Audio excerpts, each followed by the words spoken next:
Stafford going to the end zone, reaching up and making the grab. Odell Beckham Jr. Stafford buys time, protection is good, and so is the pass. Henderson came out of the backfield. Jefferson in motion. Henderson, nice cutback. Stafford rolling and throwing, caught, touchdown. Stafford caught on the run. Cup, who else? Out of the slot to the right, looks that way, fires that way. Cup makes the grab at about the 18-yard line. Pass, Cup, got it, touchdown.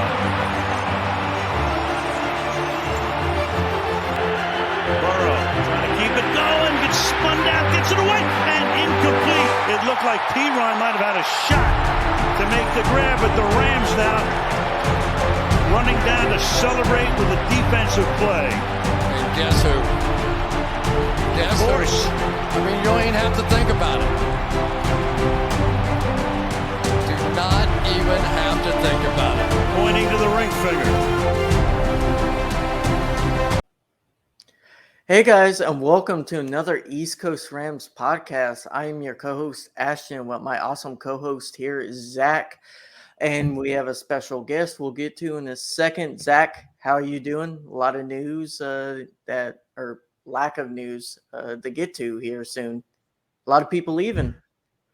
Yeah, it's not really positive news for the Rams, but it does seem to be a trickle of casualties, one after another, for sure. How are you doing? Yeah, doing solid. Trying to get through all these losses. Greg Gaines hurts, losing our kicker. Our entire special teams is gone now, Zach.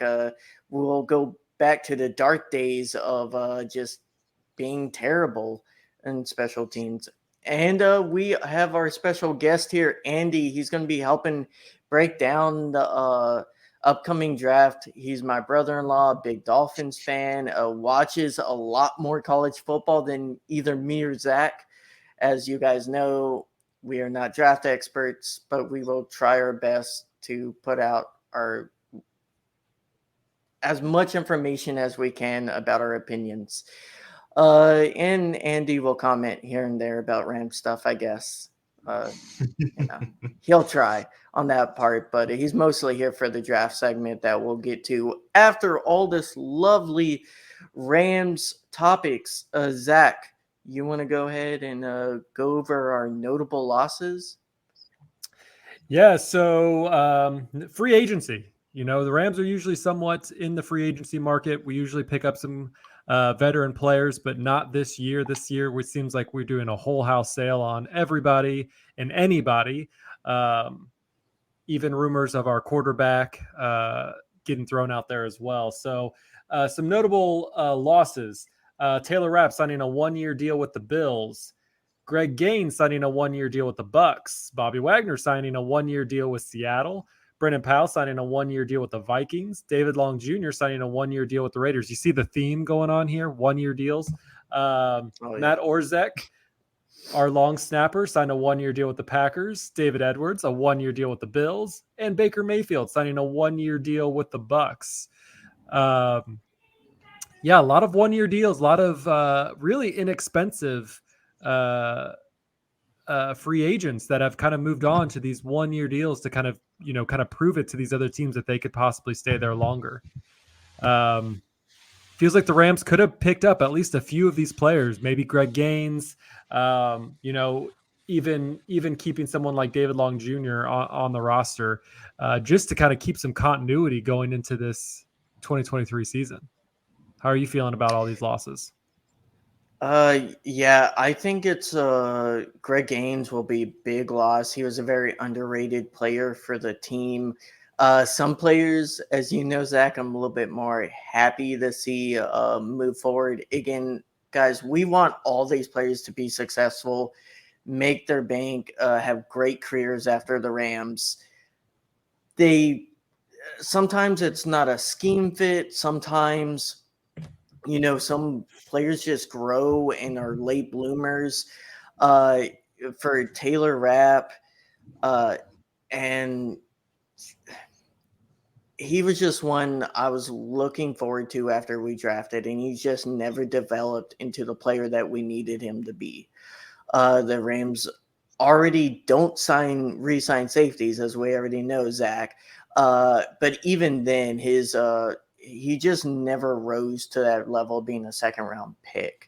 I'm interested, Andy, from an outside perspective, which loss out of all these would you say are the kind of the biggest loss when it comes to just losing free agents? Yeah, like you said, outside perspective, I am not a Rams fan, but I would say for me, looking out, looking in, I really don't like the Bobby Wagner loss for you guys. I mean, last year, let's be real, was not your best season, to keep it lightly. But Bobby Wagner was that guy that even when you were watching these games and you didn't really want to watch at times because of how bad they looked, Bobby Wagner came every single Sunday, Thursday, Monday, whatever day it may be of the week, performed for you guys. He was, I would say, probably a locker room leader. I guess you guys can attest to that as well. But he's a veteran presence that it's surely going to be missed coming this next year. And you guys mentioned he signed, I believe, for a 1-year deal. So I don't know how much that was, but I feel like that's one of those ones you could have kept, at least keep a veteran presence in the locker room. Yeah, I think it was somewhere between a $5 to $7 million 1-year deal. Yeah, I mean, he was a first-year captain coming from a team that he was, completely opposite, kind of their enemy pretty much for 11 years, facing them twice a year. And then, being a first-year captain on that team, he was a big impact player, especially when Aaron Donald went out. Between him and Ramsey, they were the only two really keeping that team kind of glued together. He was the best defensive player last year for us. Just keeping it real. That title's been held by Aaron Donald since he has been drafted until last year. Because of injury, but still, we just have to acknowledge that the Rams, and we can transition to talking about that letter, Zach, from Kevin Demoff. The Rams are very much into having a half rebuild year, focusing on tearing down defense and eating dead cap mostly for next year. And whether you like that approach, whether you dislike that approach, that is the approach they are taking. Now, both me and you, Zach, kind of leaned on the side of thinking they were going to do that in 2 years. Zach, how exactly are you taking this letter from Demoff? Do you think it's an honest opinion that they do believe they can win and make a playoff run? Or do you think that's more PR speak because they see how the fan base has reacted to, let's say, not favorable moves by the team in order to kind of load on dead cap next year? I definitely think it's authentic. I don't think any organization wants to go into the year unless, unless you're one of those kind of, want to tank years to get a first round pick. I don't think the Rams are like that. I think the Rams truly believe that they can get back into this. I mean, I don't think Sean McVay, with all the stuff that he went through, with all of the offers out there to join, whatever studio he wants for millions and millions of dollars, and doesn't have to have the headache every week of, trying to plan a game to win or lose. Keeping your core, your 3 core, I thought there was a 4th pillar there, but apparently we only got 3 pillars to hold up the house. But, you still have Aaron Donald, who he could have retired at, 2 years ago, or he could have retired now. He could have done that. Matthew Stafford, he could walk away. He could move on. But they all seem invested still in this team. And I think having those 3 players, really the key player in Cooper Kupp, obviously, but having those 3 key players, it shows that the Rams really want to do something. And I think they're going to focus more on their offense, back to McVay's roots, than what they've been relying on for the last several years, which has been their defense.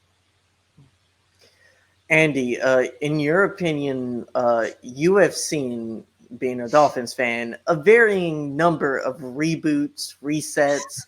The actual terminology, which if you don't know, the fan base for the Rams has been fighting a lot about the term, but in reality, whatever you call it, it's the same thing. They're loading on dead cap in 1 year. Do you think this is a wise strategy for a franchise 2 years removed from the Super Bowl to kind of approach this way, especially leaning on one side of the ball, the offense, to get everything done this year if they are going to do something, and kind of completely strip the other side? Or is it a good idea or a bad thing from your point of view? Well, one thing about being a Dolphins fan, like you mentioned, Ashton, is that I've learned that no rebuilds are ever the same. And while it might work for one team, it's not going to work for others. So we've had multiple rebuilds since I've become a fan in the early 2010s that have had, let's say, varying degrees of success. But, our strategy came with eventually hiring the right people, hiring the right general manager. I think the Rams have the right general manager. I know right now your fans are not happy, getting rid of Ramsey and other, like you guys said, pillars of the team. But he's proven to be able to go to the Super Bowl and win a Super Bowl. So I don't know. To focus on the offensive side of the ball, though, I think you need to start with the offensive side of the ball first. I think that's what, in best terms, I guess, would be kind of what sells seats a little bit easier.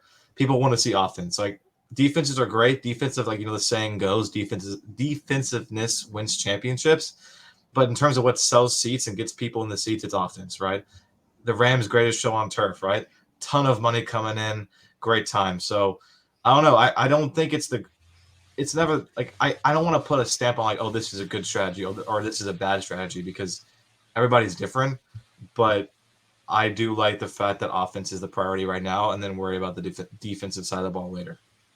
Mm-hmm. I mean, you go back to the Monday Night Football game in 2018. I mean, that was probably the greatest football game of all time, the Chiefs versus the Rams. And, the defenses were doing nothing. I mean, the defense actually were playing well. I mean, the Rams scored 2 defensive touchdowns that game. But I mean, it was that offense that was just firing on all cylinders. Both the offenses were just going back and forth, running down the field. And that's what makes a team. That that's what makes Dolphins the Bills game from last year was fantastic entertainment. 10 times better than any Rams game last year. 10 times better. Now, it's one thing to go towards this offensive strategy, but Zach, ultimately, do you think it is wise the way they have shifted away from their previous paradigm of trading for big players, trading for big picks? I think they do note, or Demoff notes in his kind of letter, that other teams are more competitive, and I think Andy can testify to this. Teams are trading for veteran players more because of what the Rams have done, basically kind of cornering the Rams out of a market they built. And the Rams don't have the same draft capital of other teams. Very clearly, we've traded it all the way previous years. It worked. It was worth it. But now the market is more heavily populated. And that's why you see Ramsey get traded for less than he would have a few years ago. For sure. I mean, it's a copycat league. So anytime someone is successful, they're going to take that and they're going to run with it. The Rams are planning for the future, not just for the current year. They're trying to trade, get away from that dead money as fast as they can. Yes, it's going to be this year, but if you keep that offensive moving, you retool the offense, maybe not necessarily the defense. You're looking at still scoring points, but you may be giving up points as well. So they're really going to rely on that bend don't break mentality, which I think you can do with fresh blood. But we're going to see a lot more bend and probably a little bit of breaking more often than we have seen in the past. So I think we're going to be looking at more high scoring, there's going to be a lot more, 36 to 32 we're going to be in the 30s on both sides on the ball. Yeah. So Zach, talking about both sides of the ball, in order to have a really high scoring offense, you have to have a QB playing pretty well, right? We had Sean McVay come out. Wait, we make we, a we few- have a quarterback still, right? We still have one apparently still on the roster. apparently I think they got a few like hot dog vendors to go out and throw the ball when Stafford was out. I don't remember their names. I think one was animal related. But either way, uh, apparently it was a big deal about Stafford's arm last year. And Zach, just for a memory, because I was like, I swear they talked about that being overblown in last year's offseason. Let me read a quote from September from McVay himself, that he has no concerns about Stafford's elbow or about the ability for them to manage the situation all this next upcoming season.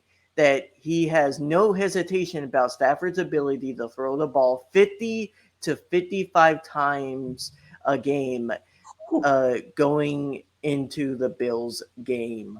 That's from Sean McVay last September. And now Sean McVay, and maybe you want to read that quote, Zach, saying that that was a bigger deal than people think it was. I don't know, Zach. I feel like the fan base was pretty much saying that, are we getting Todd Gurley here? Or are we like, because the team is, let's be frank, guys, not the most open when it comes to injuries. So, Zach, what's going on here? Like, are they now admitting that Stafford had an elbow injury the whole year? I mean, I take it two ways. One, we always knew he had an elbow injury. I mean, he was out of OTAs. He was pretty much out of all of the mini camp training, preseason games. Obviously, the Rams don't play preseason anyways. But, I mean, we knew this was a problem. I think what we also forget is how many times Matthew Stafford got sacked. And that just did nothing for him. That did not help the situation at all. It only made it worse. And then you throw in concussions and you throw in, his back spasm and things like that. It just amplified the situation. So do I think they were hiding it? No, because I mean, it was clear that he had a problem. They were resting him.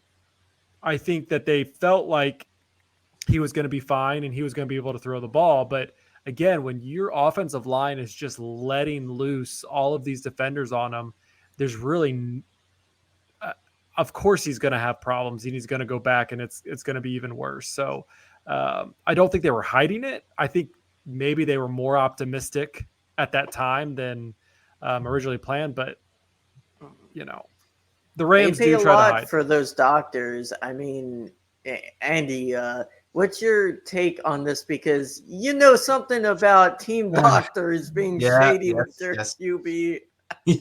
Yes, I do. Yeah, Ashton. And Stafford was clearly hurt last year. We clearly saw that his arm was not what it was the season before. So I think it's in the best interest of team doctors and the team to just kind of go on the mindset of business as usual. I mean, you look at Tua, for example, coming out of that, I believe it was the Bills games where he got the first concussion. And, the doctor says, oh, he's completely fine. Like, he came in after like 2 or 3 plays, kept playing, finished the game. And then what happened the very next week against the Bengals was the major concussion that he suffered that had him with his fingers all curled up. So, the doctors are always going to be what the team wants. It's in their best interest. They're on their payroll half the time, even. And with Stafford specifically, he's had, at least lately, he's had injury concerns. I mean, he's not the most injury-prone quarterback we've seen in the league, but like you guys have mentioned, he had the back spasms. He's now having an arm issue. He's 35 going into this season, so I don't think he's going to be improving much compared to last year. I don't think it's going to be better than last year, but I mean, with his injury history, we'll see maybe you get another year out of Stafford, but you're not going to get the same level of Stafford, at least in my opinion, that you did for the Super Bowl season 2 years ago. Yeah, I think one thing people have to understand, though, is that Stafford has been playing hurt for the last 5, 6, 7 years for majority of the seasons, like minor injuries again. I do think the elbow is a little bit more serious, and the back really has me worried. Zach, I thought that was probably going to cause him to retire, and I still think there's a good chance. He's one bad hit away from retirement. He really is. So, like, I don't know if it helps, Zach, that we have the fifth cheapest, I think third cheapest O line in the NFL. Hopefully, we get more than what we are paying for. I do believe some of our starting line next year, if they remain intact and aren't injured, I think we will have an average NFL line. But hopefully he's healthy, and that's really the goal coming into the season.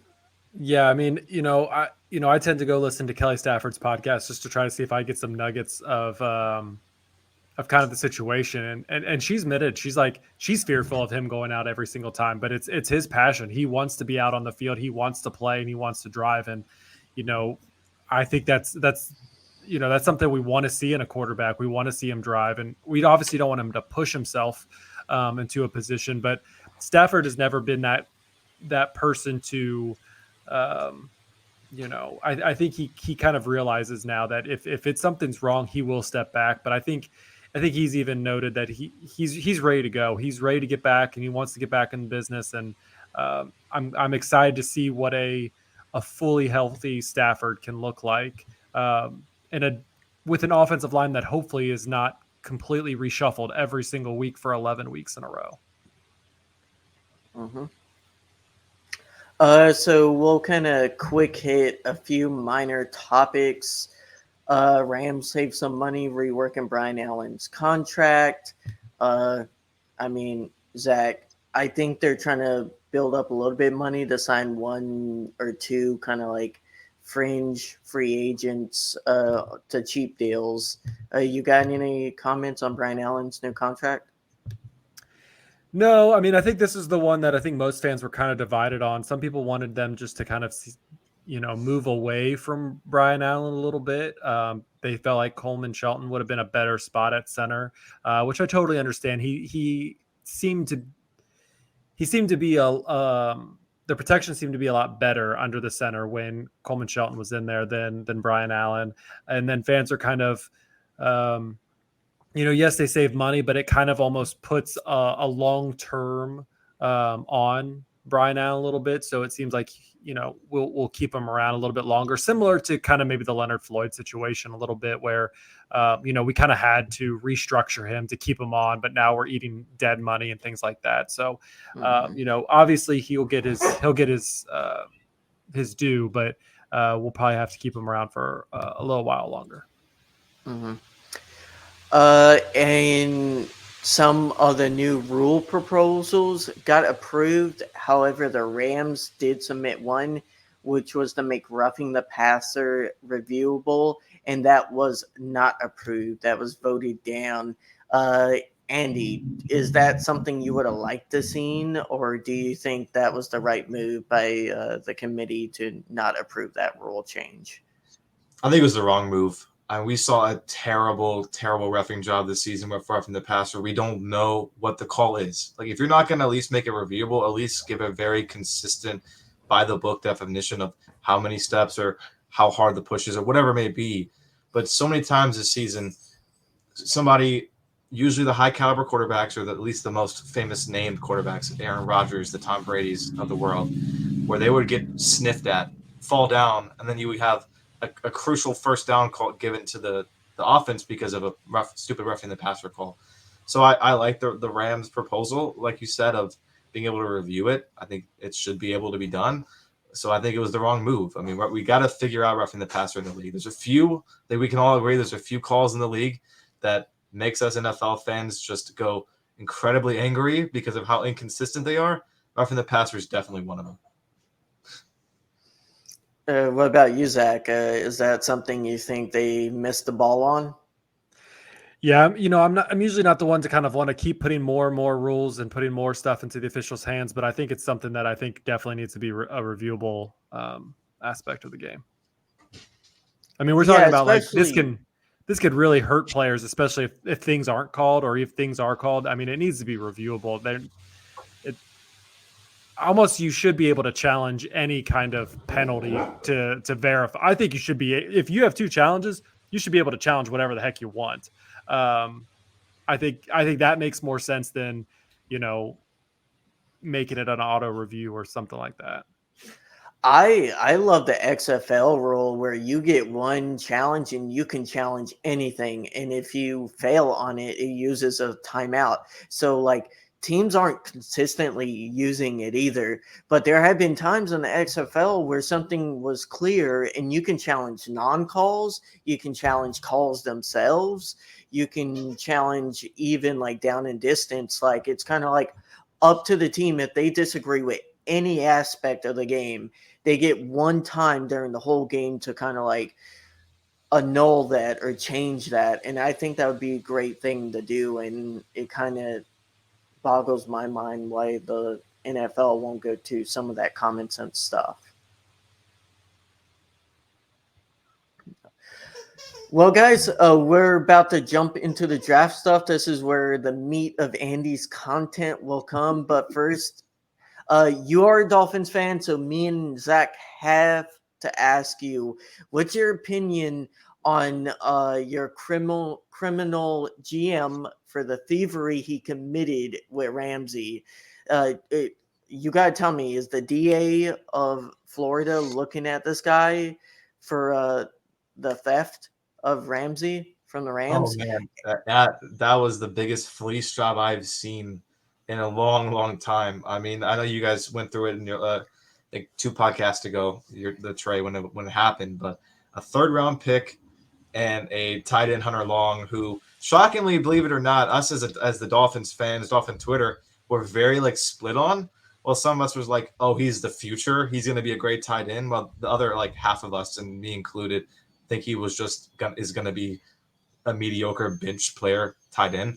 So for nothing else, at least we get rid of that debate in Dolphins Twitter where we don't have to like try to hate each other for Hunter Long of all people. But it was a fleece job getting all pro level cornerback who, let's be honest, he did have a down year this year, but he's still going to be a top 10, top 5 probably cornerback now that he's able to share the space with another Pro Bowl level cornerback in Xavier Howard. And they play so well together because Xavier Howard's more of that zone ball hawking cornerback, while Jalen Ramsey's in your face. I'm not letting you touch this ball, right? So it kind of works well together. He wanted to come to Florida anyways, so I mean, good on you guys for the Rams organization for letting him go where he wants to go. But man, that's crazy to me that you let him go for just a 3rd, which I don't think there's anybody in the draft, and we'll get to it in a second, that's Jalen Ramsey level now, and then Hunter Long. So yeah, crazy deal. Hey, I don't like you talking about our new tight end like that. He is Travis Kelce reborn, okay? Oh, yeah. Boston College, tight end you over there. He did it. I watched some of his highlights. He did have some nice one-handed catches. So, there is that. He had 1 nice touchdown catch for the Dolphins, Andy. Man, that was something. He had 1 catch. 1 single catch, yes. And that highlight reel was super lengthy for y'all. Yeah, it was. We don't have to completely rehash it again, but it was just interesting. You guys did list him as a safety, so that's kind of interesting that you guys would list him as a safety. I think changed. I think they did go back and change that. Well, either way, I think he will be a great safety when he transitions in a year or 2. But he can really play anywhere on defense, and you guys, the fan base will love him. He always plays with his heart on his sleeve, and it's kind of curious that people are still talking about him being a locker room. Like I read some Twitter threads with Dolphins fans calling him that he's going to make your locker room toxic. I was like, no one like? There hasn't been any stories about him for the last 3 years since he's come on to the Rams. Why do they think it will start now? Like I feel like he had 1 or 2 years where he did cause a lot of drama with the Jaguars, but that hasn't happened since. So I will Don't know also where stay that keeps on with going. I will also stay with Ramsey on the Jaguars. I mean, do you blame the guy? Before you look at the team, then like yes, they made the playoffs. Yes, they won that epic game with the Patriots. Whatever the heck that fluke whole series was, the whole postseason run. But the team wasn't ran very good. When your quarterback, future Rams, all legend Blake Bortles was your quarterback. Yeah. Like, do you blame the guy for wanting to get out of there? I mean, he knew what his worth was, and the Rams gave him his worth. I mean, and now he's going to a place he wants to go, he wants to play for. You have a really great defensive-minded defensive coordinator in Fangio. Like, I just don't see him, with your point, Ashton, I don't see him being that cancer of the locker room. I think he's just going to come and ball out. Mm-hmm. Well, Andy, let's get into this draft. You watch a lot of college ball. You're a big USC fan. I remember I was watching the draft with you when we got Ernest Jones, and we were jumping up and down with joy because he has been really good for the Rams. Yep. And I think he's going to continue to grow, and playing a year with Bobby Wagner only just helped them even more. Who are some gems in this upcoming draft in general? We'll get a little bit more Ram-centric here in a few minutes. So I kind of, when I was going through this research, looking at the guys I kind of did it based, like you said, based on what the Rams would want. So I didn't really look at a lot of we know the kind of the top echelon first, second round guys. So kind of looked more at you're looking at the 30s, 40s, 50s, 60s range. Like that's where the Rams are going to be wanting to make their money, right? So do you want me to start on an offensive side of the ball, or do you want me to start on the defensive side of the ball? Now, both me and Zach would agree we should draft defense first. But Andy, if you don't know the history of this team, they do not draft defensive players high in the last 5-6 years. So we can start an offense because I have a feeling they're going to irritate a few fans and go with a running back or wide receiver first. Okay, so let's do running back and receiver. I would hope not. I literally put on my list, assuming they're not going with receiver and running back in second round. But like you said, maybe the Rams do that. Maybe they're just so tired of Cam Akers that they say, let's go get a running back. So running backs that I like that's kind of undervalued. A nice guy sitting there kind of in the third round valuation. He's from Auburn, Tank Bigsby. He is not the fastest running back, but he's very powerful. If you watch him at Auburn, he runs through tackles like he's on a mission. I think he's going to be that. I don't feel like you guys have a very, let's say, 3-down power back there. Cam Akers is fine, but he's not going to be. He's not the biggest. He's not the strongest, right? He's more. He's not going to push the pile. Yeah, correct. Tank Bigsby is that guy for you guys. I think he's going to be really good. And then if you're looking for more of a shifty guy, that kind of, if you want to replace Cam Akers, because I know there's a whole drama with him. Another guy I really like that's kind of low on a lot of people's draft because of where he played. He played at Tulane, which is not the biggest of colleges. They had a good year this year, but Tajay Spears, he's a nice, fast, little shifty guy. I think he could fill in the slot there. So you guys go look that guy up. Listening to this podcast, receivers wise, I feel like Ashton, I know you talked about this. I would assume Zach, you're on the same mindset. Jalen Hyatt, he's there in that third round, second round. The tough problem with Jalen Hyatt, fun fact for first, let's start with that, is he went to my high school, at Dutch Fork High School. We were the same, he's a year younger than me. So that's, kind of cool. But Jalen Hyatt has a lot of boom or bust. He's either going to be the best receiver from this class because of his speed, or he's going to be just a mediocre player because he's not the greatest. He's not the greatest receiver skills in terms of ball catching and one-on-one skills and route running. Well, his route running is decent. But his speed is what we're making people drool over, right? He's got 4.4 flat to speed. When honestly, he could probably be faster than that. His mother was the track coach at Dutch Fork, so he ran track. He knows how to run. He's kind of Tyreek Hill-esque player. Now, I'm not saying he will be Tyreek Hill. Let's get that out of the way now. But his boom or bust potential is very interesting, and I feel like that's a Rams pick, honestly, because you guys went with a non-traditional receiver before a couple years ago and Tutu Atwell, so. I feel like this is he would be a far safer pick than Tutu was I think he was mocked at around fourth, average fourth or fifth when we got him in the second. I feel like Jalen Hyatt fits his draft position a lot more in my defense. Is speedy wide receiver. I think it all depends how much faith they have in like players like Tutu. It will test them up. It will testify to if they have faith in Tutu or not. If they do have faith in Tutu, I would expect them not to draft a player like that. But if they do, that's not spelling good for Tutu's kind of like point of view moving forward. And we also have to kind of take into account OBJ. I mean, OBJ's still out there. We have a month before the draft. And so if there's even an inkling that, OBJ is still something that the Rams can bring under the fold, that wide receiver room is getting smaller and smaller for additional players. With what they may still trade Allen Robinson, and that's going to be a big kind of missing piece, whether or not they keep him or not. True. But if you had Cooper Kupp, OBJ, Van Jefferson, then you have, Tutu in the back, and you have Lance McCutcheon still on the team. It's going to be smaller and smaller. Yeah. I don't think. Could you McCutcheon, imagine? Could you imagine a Hyatt and Kupp receiver core? Like, you allow the man to develop, to learn behind a receiver as great as Cooper Kupp was. When you have that speed on the team, like, that's going to make Stafford's life easier to be able to throw to a guy, even if it's a short. I know you guys like a lot of those screen passes, and let that man run. Yeah. If Josh Downs falls to the Rams, I think Josh Downs mixed with Kupp would be deadly. Josh Downs gives me a lot of kind of like Cooper Kupp vibes or Keenan Allen vibes. I would say he's more comparable to Keenan Allen than Kupp.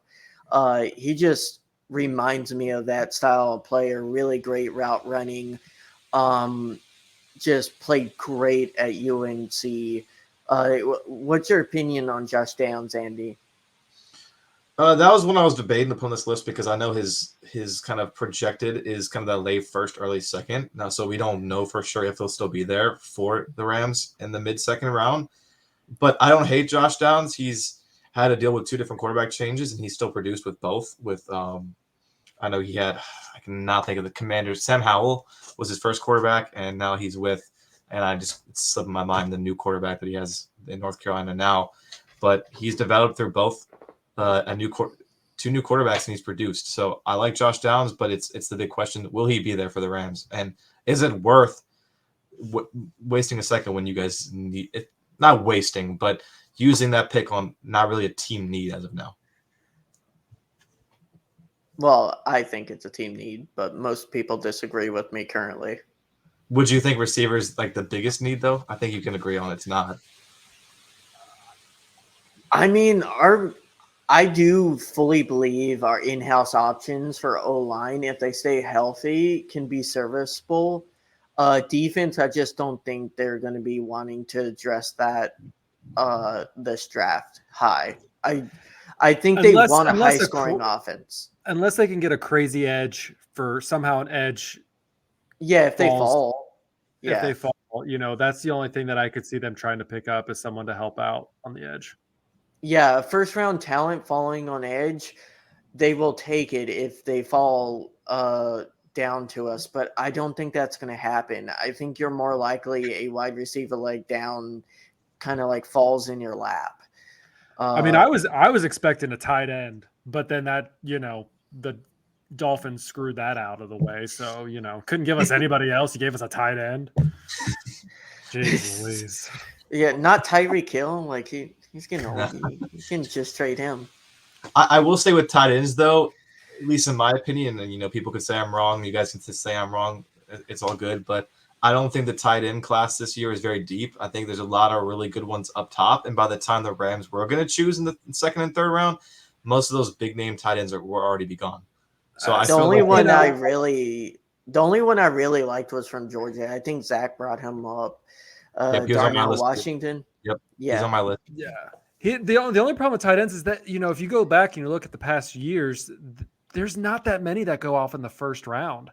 I mean, in the last 3 or 4 drafts, I think 2 tight ends have been chosen in the first and second round. So that's why I thought, it just never seems like a splashy thing for most teams to get a tight end using, one of their first 2 draft picks. So tight ends are tough to draft too. I mean, the college game is completely different. They don't emphasize the tight end as much. Well, some colleges do. Georgia's one of them. Iowa's one of them.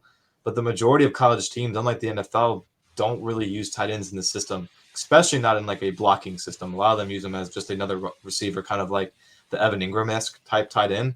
So it's very tough when a lot of NFL teams want a blocking tight end that can catch when they're just not there. And that's why. And that's exactly what the Rams are looking for. And Higbee has been good, but not great. He's been like above average. He sits between above average and good, and he's always been there for his career. And I feel like you can tell Sean McVay's that type of coach. He so desperately wants a Kelsey, so desperately. So I do think if Washington falls, it gets to, do they want a wide receiver, tight end more? I think they would probably end up going wide receiver. But, we'll end up seeing, and it'll be interesting the kind of decision they get, because someone's going to fall to the Rams. But we'll see who ends up being. Who else you got? So I will propose this kind of out of left field draft pick that I was thinking of. I think he would fall to you because of his injury, his major injury, might I add. However, his talent cannot be ignored. So you guys got the extra 3rd round pick from us in the Jalen Ramsey trade. Would you guys be opposed to taking Hendon Hooker in the 3rd round, to sit behind Stafford for a year, fully recover from that ACL tear, and be able to take over maybe in a year or 2? I would. In 3rd round? That's my guess. If he falls, I think he will, because teams are hesitant to sign an older ACL, just coming off an ACL teared quarterback. But I think if he's there for you guys, I'd say take it. If he falls to the 4th or 5th, they will definitely draft him. I don't think they will draft him in the 3rd, though. I think Leslie did say that they're not interested in drafting a QB early. So I do think we're looking at a day 3 QB. Possibly if he drops to late 4, we may trade up to get him in the 4th round. Around there. Yeah, I'm in the same boat. I feel like if we're going to draft a quarterback, it's going to be next year. Obviously, it will depend on how this season goes, but I know we're going to draft a quarterback, but I think if we're going to draft the next quarterback, it's probably going to be in a year. All right, Ashton, let's talk about kind of some offensive linemen I like. I know you're kind of against taking offensive linemen. It seems like you're very in-house, which is fine. But let's kind of just dive into the offensive linemen just a little bit. No, I definitely think we need a center and right tackle. So Okay. we're getting a little old on right tackle, and it's been revolving door at center. No, for the first guy, I don't think he'll be there. He might. It just depends on obviously how the draft shakes up. He's kind of the 30s, late first day, early second day kind of pick. So, maybe potentially trade up. I doubt it. I very, very highly doubt it. But he might fall. If he does, you got to take him. DeJuan Jones out of Ohio State. He was basically his nickname was Thanos. This man is huge. He's a big, big man. 6'8", 374 pounds. Insane player for Ohio State. Was very good on the line. I mean, if you're going to get a player, that's your player. Assuming he does not fall, there's some other ones there in the 3rd, 4th round that you could like. Cody Mock from North Dakota State. We know how good those Dakota boys have been on the offensive line. They're underrated because of them not playing, the FBS, not being in the FBS as of today. But he's really good. PFF, I know some people hate PFF, but they ranked him the number 1 tackle in their class in all of 2022 in the season as a whole. He's good. He's 6'5", 302, so not as big, but still, if you're 300 pounds and 6'5", you're still a big man. So he'll be good for you guys. And another one I'll kind of throw out from BYU. He's 6'8", 300 pounds. Blake Freeland finished first in the combine in athleticism grade. So he's not the best pure blocker, but he's very versatile, and he can slide in on different both the tackle roles if you need him to be. I think it would be another good projected second, third round tackle for you guys.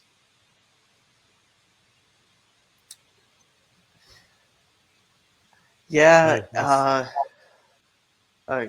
Go ahead, no, Zach. no. I was just gonna say, I think all those players sound great. I mean, getting someone also nicknamed Thanos doesn't hurt.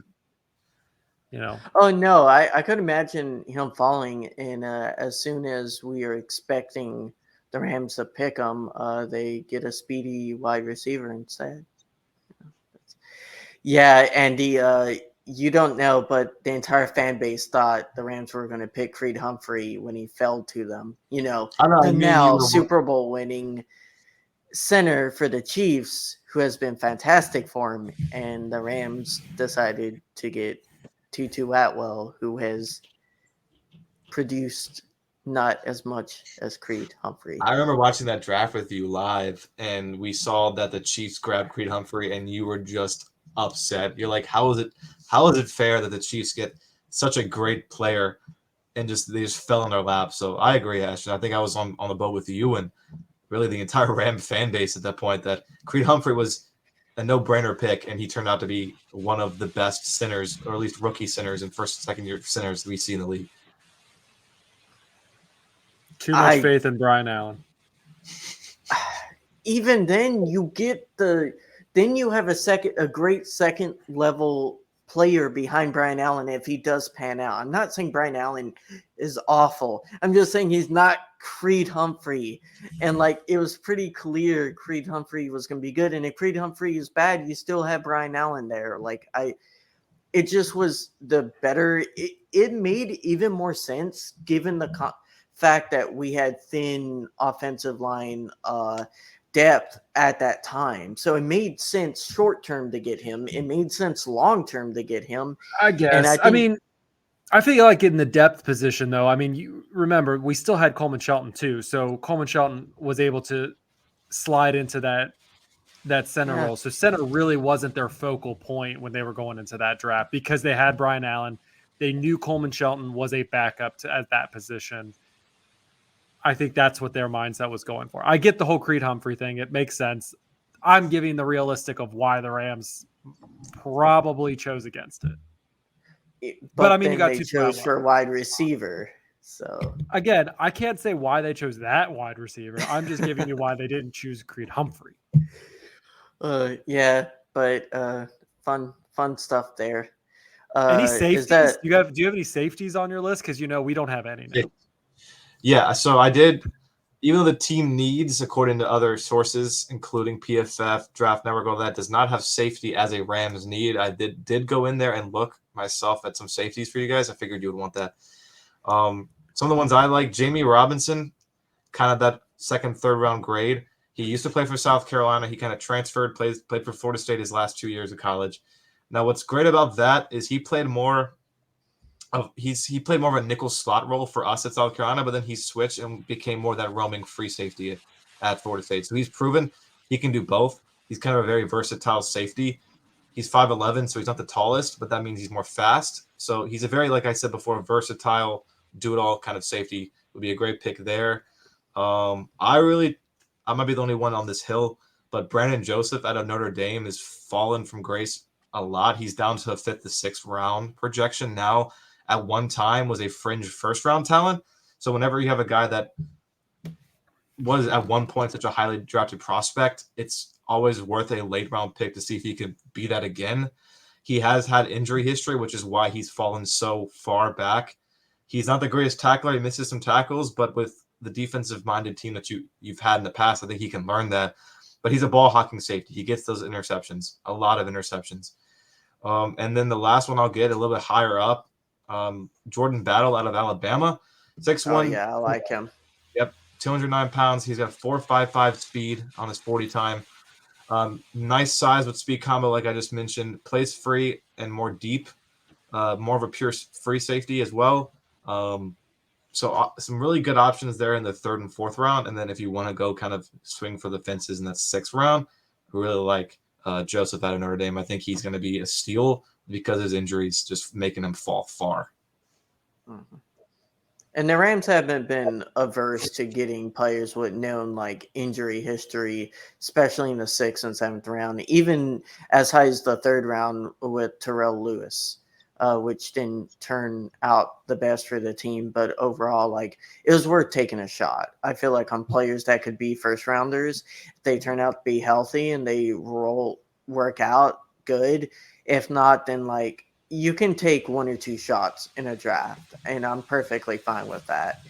It's when you take 10 or 11 shots in a draft, that's when you're playing with fire somewhat. And some teams do that, and other teams not so much. What about cornerbacks? Because our best cornerback did go somewhere, so gonna need to backfill the position a little bit. Lucky for you guys, cornerbacks this year, at least, in my opinion, are very deep. There's a lot of great cornerbacks, not just in the first round. Obviously, you have your Darius Rushes in the first, not Darius Rush, sorry, Cam Smith in your first round. The Oregon one that's slipping my mind in the first round, but there's still a lot of good talent there in those middle rounds. I'll start with my biased South Carolina fan point. I think Darius Rush will be kind of that late 6th, 7th, maybe 5th if you overreach pick. He's good. He is not the best corner, I think, but I think he can develop. He's 6'2", 198 with 4.36 speed, so he's a very fast, tall cornerback. It's good to have. However, he's not very he's not the Jalen Ramsey replacement. If you're trying to look for a cornerback that is Jalen Ramsey 2.0, it's not him, but he will be a solid cornerback, I believe, for you guys. Another one I really like out of Georgia. Georgia's got a lot of talent this year. You're going to hear that. You hear Georgia a lot. Kelly Ringo, 6'2", 207, 4.36 40 time. He's big. He's fast. Had a solid passer rating his last 2 years, 70 to 63 respectively, and on 78 and 59 targets in both those years. So he's getting targeted a lot.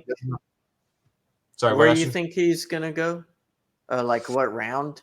Probably 2nd or 3rd. So you could probably use your 3rd round picks on him. But I mean, truthfully, you know how the nature of the beast of the draft is.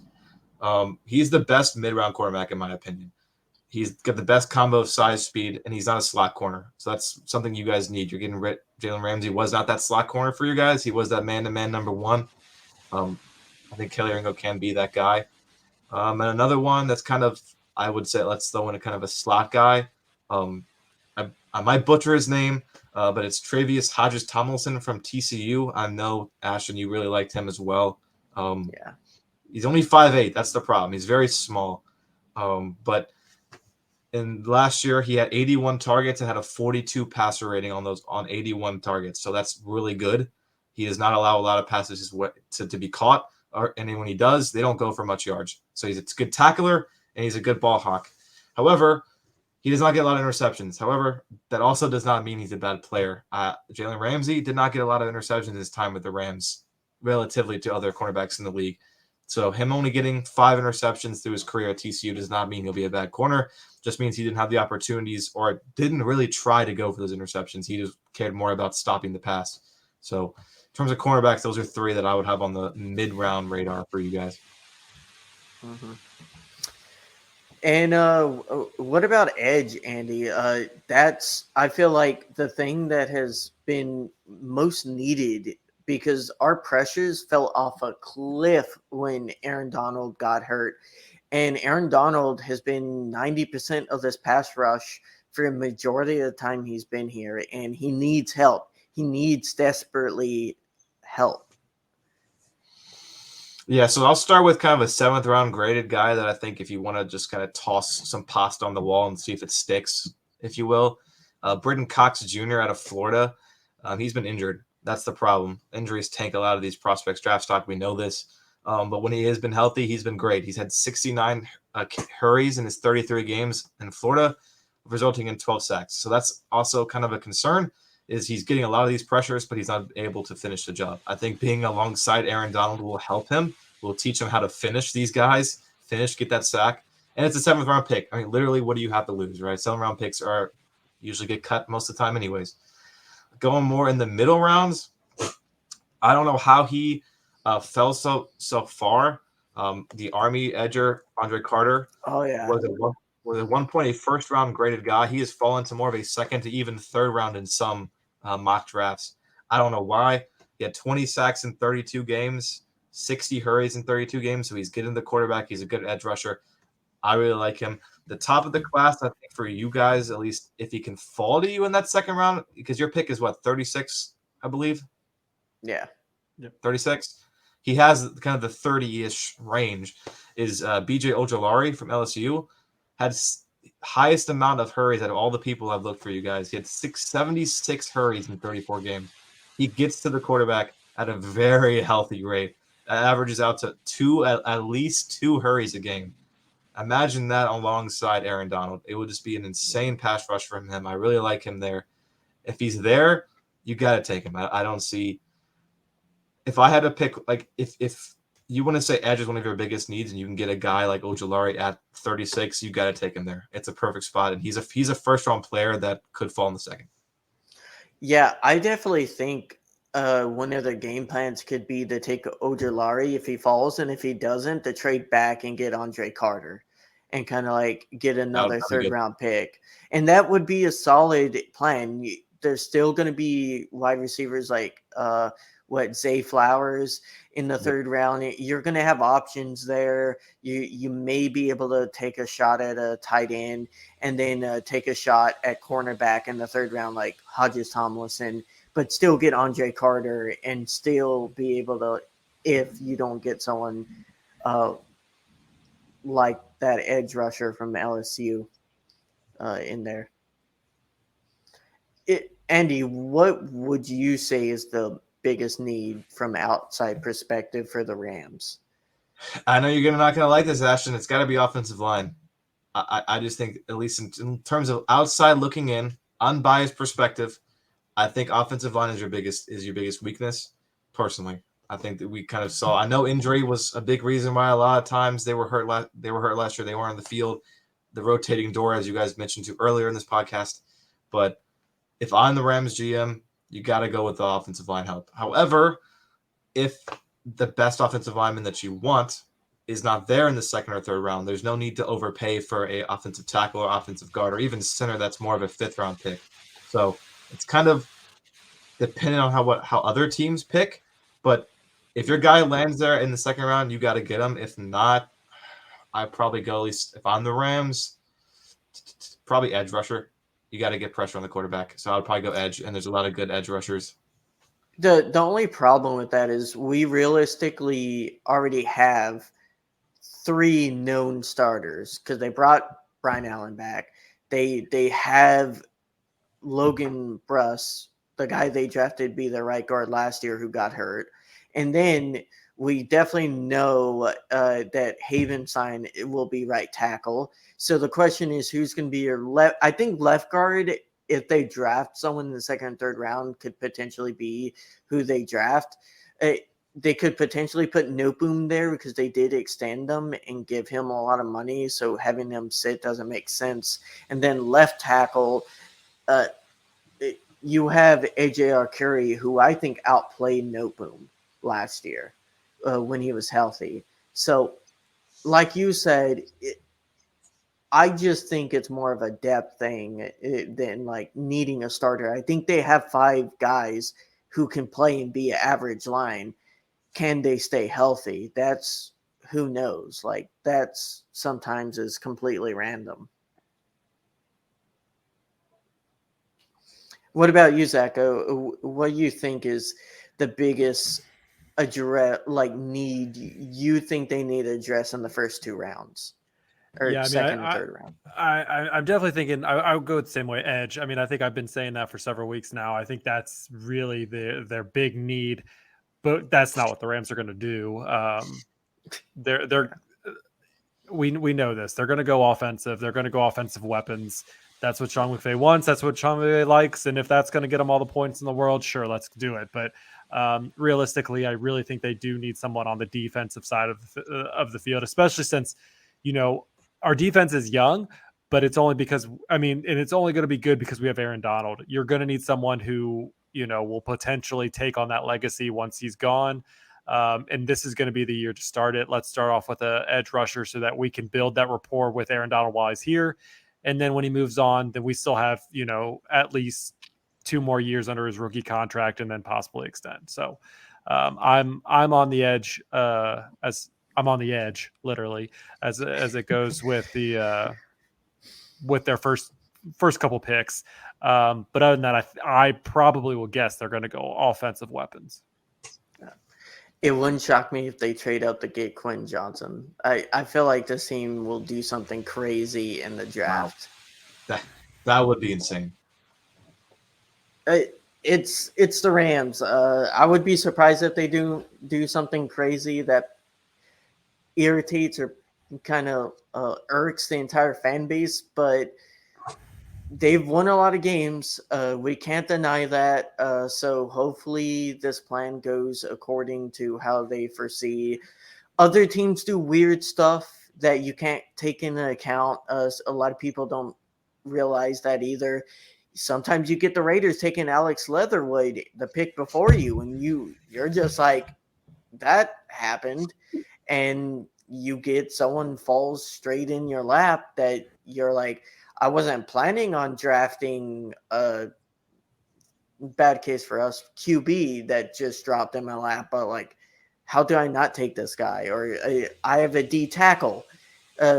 First round grade drops like 15 slots and no one saw that coming. Like, how do you not take him? Aaron Donald fell himself like 6 spots.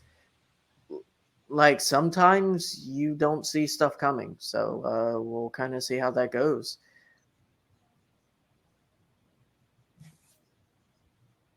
All right, we're going to wrap this up.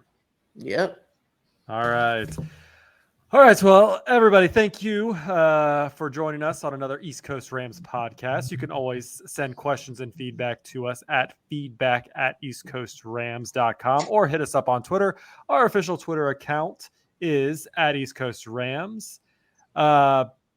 Thanks to Andy for joining us on this podcast, giving us all his draft knowledge.